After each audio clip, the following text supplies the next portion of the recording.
श्री शिवाय नमस्तुभयम। दोस्तों, जैसा कि आप सभी लोग जानते हैं कि 3 मई 2026 यानी रविवार को पड़ रही है ज्येष्ठ महीने की कृष्ण पक्ष द्वितीया तिथि, जो बहुत ही खास है।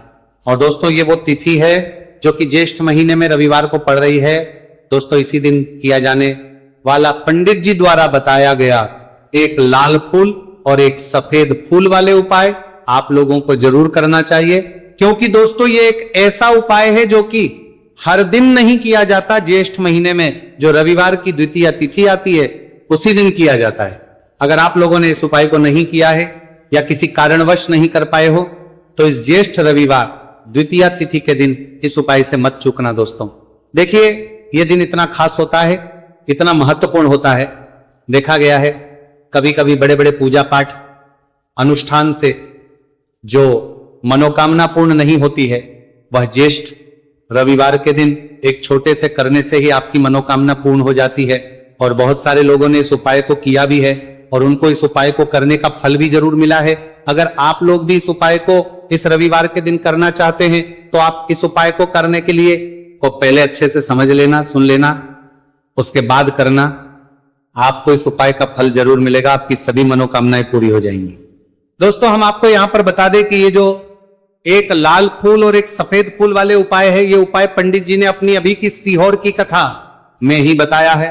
उपाय को करने से आपके घर में चाहे किसी भी प्रकार की दुहक और समस्या क्यों ना चल रही हो, आपको उसका कारण भी नहीं पता है कि भाई ये समस्या किस कारण से चल रही है। उसका कुछ भी कारण हो सकता है, जैसे पितृदोष हो सकता है, काल सर्प दोष हो सकता है, या किसी भी तरह का मंगल दोष भी हो सकता है, और भी बहुत तरह के दोष होते हैं, कुछ भी हो सकता है। पर आपको इस उपाय को करने के लिए अपने दोष को पता लगाने की भी जरूरत है।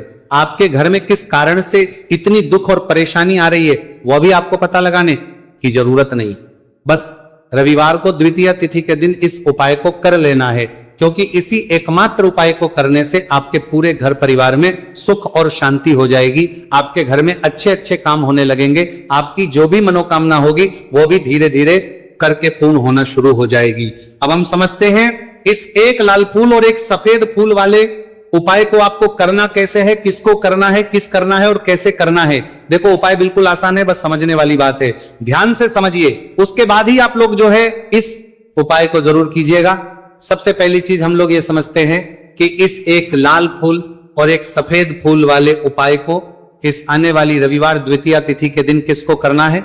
तो देखिए, इस उपाय को घर के सभी सदस्यों को करने की बिल्कुल भी जरूरत नहीं है। घर में से कोई एक मुख्य बड़ा सदस्य इस उपाय को करेगा तो उस घर परिवार के सभी सदस्यों को इस उपाय को करने का फल मिल जाएगा। पर वो बड़ा सदस्य कौन होगा, कौन व्यक्ति इस उपाय को करेगा, तो यहां पर देखिए हम आपको बता दें, घर की जो बड़ी माताएं बहनें होंगी, घर की बड़ी माताओं बहनों में से कोई भी एक माता बहन इस वाले उपाय को कर सकती है। अपने पूरे घर परिवार के लिए घर में सभी सदस्यों को इस उपाय को करने की जरूरत नहीं है। मात्र घर की जो माताएं बहनें हैं उनमें से कोई भी एक माता बहन इस वाले उपाय को करेगी तो उसके घर परिवार के पूरे सदस्यों को इस उपाय का फल मिलेगा। अगर किसी कारणवश माताएं बहनें घर में उपस्थित ना हो या वो इस उपाय को ना कर रही हो, कुछ दिक्कत हो, तो भाई उस जगह पर फिर घर का कोई बड़ा व्यक्ति भी इस उपाय को कर सकता है। माताओं बहनों के कहने का मतलब यह था कि माताएं बहनें घर की लक्ष्मी होती है। जब घर की लक्ष्मी कोई उपाय करती है तो निश्चित ही भगवान शिव जी जल्दी प्रसन्न होते हैं और उपाय का फल में बहुत जल्दी और बहुत बड़ा करके भी यहां पर देते हैं। तो आप लोग ये बात समझ गए होंगे। अब हम ये बात समझते हैं कि इस वाले उपाय को हमें करना किस समय है। एक लाल फूल और एक सफेद फूल वाले उपाय को हमें द्वितीया तिथि के दिन करना किस समय है। तो देखिए, इस उपाय को करने का जो समय है सुबह का समय भी है और शाम का समय भी है। अब देखिए, यहां पर हम मुख्य रूप से सुबह का समय नहीं बोले, क्योंकि देखिए ये जो द्वितीया तिथि है, और आप सभी लोग जानते हैं रविवार द्वितीया तिथि के दिन का प्रदोष काल का मतलब शाम का जो समय होता है ना, इस दिन भगवान शिव जी का सबसे प्रिय दिन होता है। तो आप लोग इसे एक लाल फूल एक सफेद फूल वाले उपाय को सुबह के समय भी कर सकते हो और शाम के समय प्रदोष काल में भी कर सकते हो। सुबह के समय अगर कर रहे हो तो 10 या फिर 11 बजे तक भी अगर उपाय करोगे तो भी आपको उपाय का फल मिलेगा। वही अगर शाम के समय कर रहे हो तो इस दिन जरूर शाम के समय का ध्यान रखना कि शाम के 6 बजे से लेकर 7 बजे के बीच में अगर आप इस उपाय को कर सकते हो तो बिल्कुल कर लेना, पूरी कोशिश करना। पर अगर किसी कारणवश इस समय के बीच में ना कर पाओ तो रात 8 बजे तक भी अगर आप उपाय को करोगे तो आपको उपाय का फल जरूर मिलेगा। यह बात आपको समझ आ गई कि आप इस उपाय को सुबह और शाम दोनों समय कर सकते हो। मतलब करना आपको एक ही समय है, घर में से किसी एक ही बड़े व्यक्ति को करना है, एक ही बार इस उपाय को करना है, दोनों समय नहीं करना है। आपको जो समय अच्छा लगे आप उस समय पर इस वाले उपाय को कर सकते हैं। तो चलिए जानते हैं इन विशेष उपायों के बारे में। लेकिन उससे पहले जो भी मेरे भाई मेरी प्यारी बहनें आज चैनल पर पहली बार आए हैं या मेरी आवाज आज पहली बार सुन रहे हैं, अगर आप भी महादेव के सच्चे भक्त हैं तो वीडियो को लाइक और वास्तविक जानकारी चैनल को सब्सक्राइब जरूर कर लें और कमेंट बॉक्स में लिखें हर हर महादेव। देखो अब सबसे पहली बात आती है कि इस उपाय को हमें करना किस लिए है। जैसा कि हमने अभी आपसे बोला कि इस उपाय को करने के बाद आपके जीवन में बहुत सारी खुशियां आएंगी, आपकी मनोकामनाएं पूर्ण होंगी, आपकी धन की समस्या दूर होगी, आपकी पैसों की समस्या दूर होगी। अब देखिए, अगर आप लोग सोच रहे हो कि भाई हमें अपना घर बनाना है पर घर बनाने के लिए पैसा नहीं है, हमें गाड़ी लेना है पर गाड़ी लेने के लिए पैसा नहीं है, हमें जमीन लेना है पर जमीन के लिए पैसों की कमी पड़ रही, अगर ऐसी ही दिक्कत परेशानी या किसी भी तरह की धन से जुड़ी हुई समस्या या पैसों से जुड़ी हुई समस्या अगर आपके जीवन में चलता है रही है तो ये उपाय निश्चित ही आपके जीवन में मतलब बहुत सारे मतलब फल लाकर दे सकता है। इसीलिए अगर आपके घर में बहुत ज्यादा मतलब दिक्कत समस्या परेशानी चल रही है, धन से जुड़ी हुई पैसों से जुड़ी हुई धन की बहुत ज्यादा कमी आ रही है, पैसों की आवक नहीं हो रही है, तो भाई आप लोगों को इस वाले उपाय को जरूर करना चाहिए। घर में से किसी एक भी बबले व्यक्ति को अब इस उपाय में करना क्या है वो सबसे पहले हम लोग जान लेते हैं। उपाय की सामग्री हम लोग सबसे पहले जानते हैं कि इस उपाय में किस किस चीज की आवश्यकता पड़ेगी। तो देखिए, उपाय का नाम तो एक लाल फूल और एक सफेद फूल वाला उपाय है, पर इस उपाय में कुल मिलाकर 4 सामग्री हमें लगने वाली, जो कि पंडित जी ने खुद सीहोर वाली कथा में बताया है। और जो हम आपको उपाय बताते हैं वो पंडित जी द्वारा बताए गए होते हैं, अलग से हम कुछ भी नहीं बताते हैं। तो यहां पर हम लोग समझते हैं कि इस उपाय की सामग्री क्या है। तो देखो, उपाय की जो सामग्री है वो 4 सामग्री है, जिसमें से सबसे पहली सामग्री है एक बेलपत्र।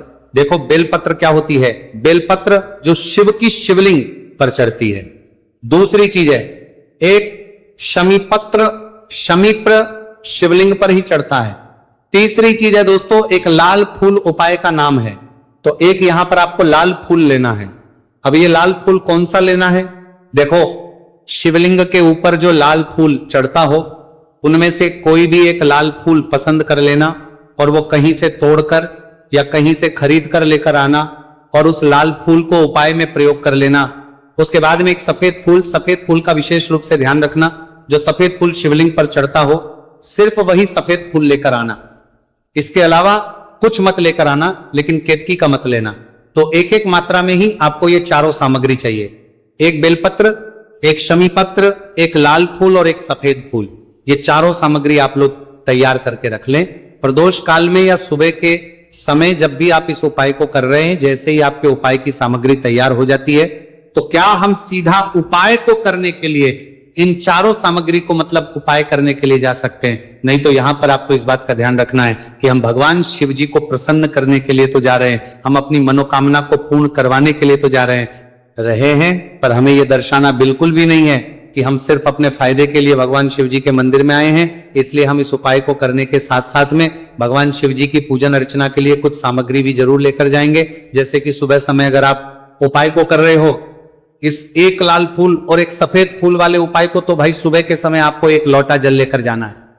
जो लोग प्रतिदिन शिव जी के मंदिर जाते हैं, पूजन अर्चना करते हैं, जल चढ़ाते हैं, फूल बेल पत्र सब कुछ चढ़ाते हैं, भाई वो अपनी पूजन अर्चना वैसी की वैसी ही करना। बाकी जो सिर्फ उपाय को करने के लिए जा रहा है, जो कुछ भी लेकर नहीं जा रहा है, उसे कम से कम एक लोटा जल अपने घर से भरकर लेकर जाना अगर आप उपाय को कर रहे हो, है ना।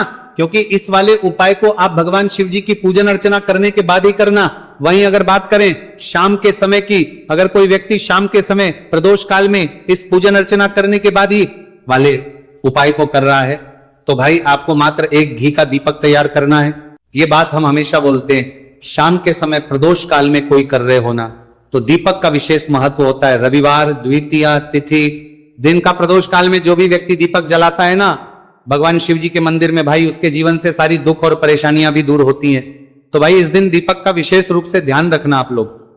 अगर आप इस उपाय को शाम के समय प्रदोष काल में कर रहे हो, है ना, ये जो दीपक आप लोगे ये आटे का लोगे। जो आटा आप गूंद दोगे उसके अंदर कुछ भी मत डालना, मात्र सादा आटा लगाकर उसे तैयार कर लेना और एक मीडियम साइज का दीपक तैयार कर लेना। दीपक ना ज्यादा छोटा हो ना ज्यादा बड़ा हो, है ना।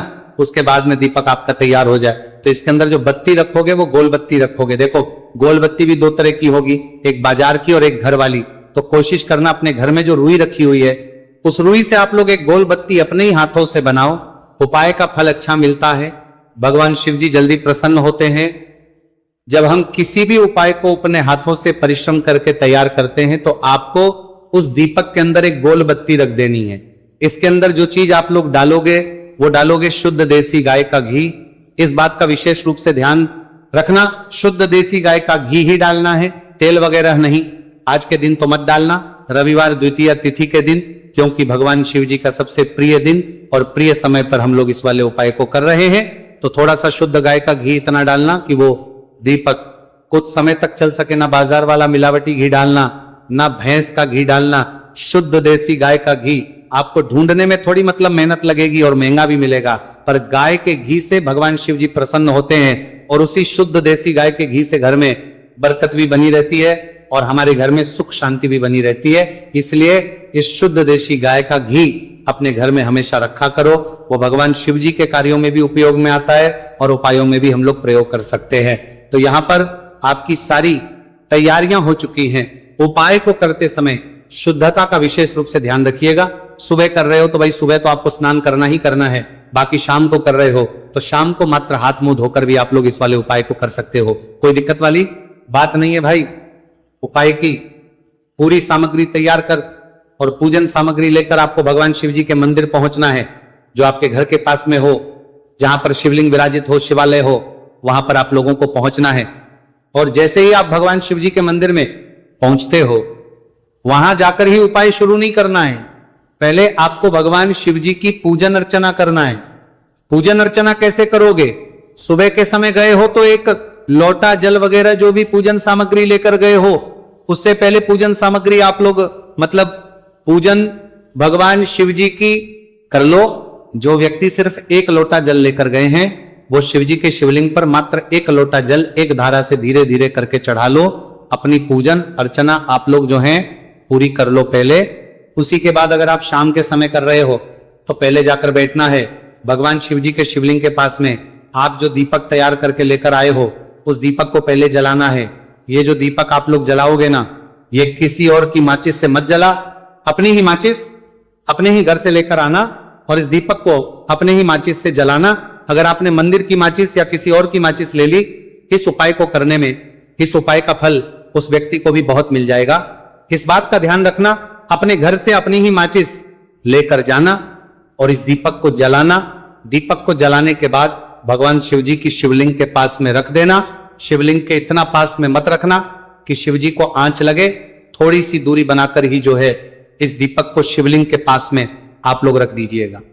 अब जैसे ही आपकी पूजन अर्चना हो जाती है, भगवान शिव जी के शिवलिंग के सामने या आसपास कहीं पर भी बैठ जाइए उपाय को करने के लिए। और उपाय को करने से पहले आप लोग अपनी वो चारों पूजन सामग्री निकाल लीजिए। उपाय की जो सामग्री है वो निकाल लीजिए और भगवान शिव जी के शिवलिंग के ऊपर एक माता अशोक सुंदरी जी का स्थान देख लीजिए।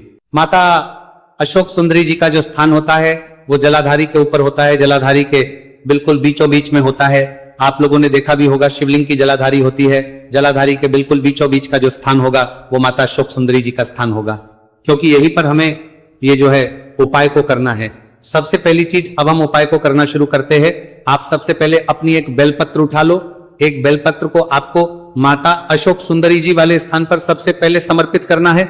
बेलपत्र की डंडी का मुख होगा जलाधारी की तरफ, जहां से जल बहता है और नीचे गिरता है, और बीच वाली बड़ी पत्ती का मुख मतलब शिवलिंग की तरफ होगा। इस तरीके से आपको इस बेलपत्र को माता अशोक सुंदरी जी वाले स्थान पर समर्पित कर देना है। उसके बाद में अपनी एक शमी पत्र उठा लो जो आप उपाय कराना प्रदर्शन कर रहा है के लिए लेकर आए हुए हो। शमी पत्र को उठाकर शमी पत्र की भी जो डंडी का भाग होगा वो जल की तरफ करके, जहां से जल बहता है नीचे गिरता है उस तरफ करके, और पत्ती वाला भाग शिवलिंग की तरफ करके इस शमी पत्र को भी उस बेल पत्र के ऊपर आपको समर्पित कर देना है। समर्पित करने के बाद अब आप ले लो अपना एक लाल फूल जो आप उपाय को करने के लिए लेकर आए हुए हो। इस लाल फूल का जो खिला हुआ भाग होगा, चाहे वो गुलाब का फूल हो, चाहे कोई सा फूल जो शिवलिंग पर चढ़ता हो, भाई उस फूल का जो खिला हुआ भाग होगा वो शिवलिंग की तरफ होगा। बाकी जो पीछे का भाग होगा फूल का वो जलाधारी की तरफ, जहां से जल बहता है नीचे गिरता है उस तरफ होगा। और आखिरी में आपका जो एक सफेद फूल बचा हुआ है, इस सफेद फूल को भी आपको लेना है और सफेद फूल का जो खिला हुआ भाग होगा वो शिवलिंग की तरफ होगा, जहां पर शिवलिंग रखा हुआ है उस तरफ होगा। और डंडी का भाग जलाधारी के पीछे की तरफ हो जाएगा, मतलब जो जहां से जल बहता है और नीचे गिरता है।